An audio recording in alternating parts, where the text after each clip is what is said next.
Hi, Alan Johnson from Piranha Offroad Products again. People say to us all the time, if I put higher wattage globes or more powerful globes in my driving lights / headlights, will they therefore be brighter?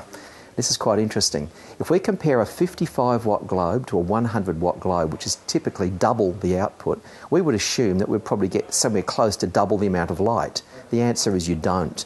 You're lucky to get about between 5 to 10% more actual light out the front, but what you are getting is double the heat. So lights with higher wattage, unless you upgrade the wiring significantly, you do not get any significant improvement.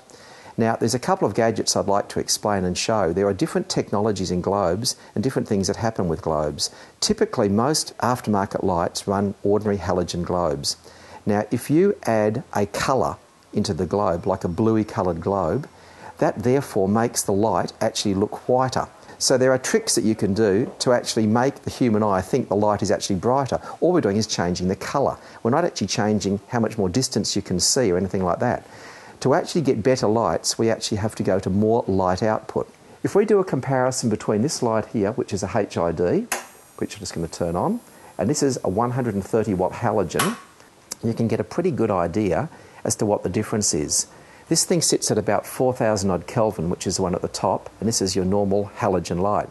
By comparison, it actually almost looks yellow, and yet in the real world, that lower light would still be considered very bright.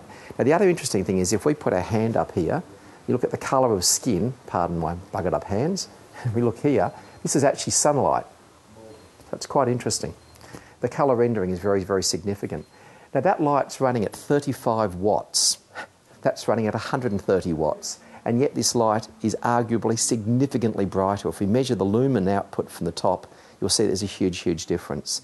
So when we're talking about higher wattage globes, as you can see from this comparison by looking at the different technologies, the actual higher wattage globe is the duller one by miles compared to the HID. Now the other thing we're going to look at here is nearly all the older car headlights were glass with metal backs on them. Most of the modern cars have polycarbonate lights for safety reasons as part of compliance. Again, you cannot run high wattage globes in those vehicles without potentially melting the lights. So I guess in simple terms, guys, to answer that question about high wattage globes in isolation do not necessarily give you more light. In many cases, a better technology or a better way of attacking the lighting problem, using less power, using less energy like HIDs, is quite often the way to go. Apart from the cost, it's benefits all the way. So thank you very much indeed.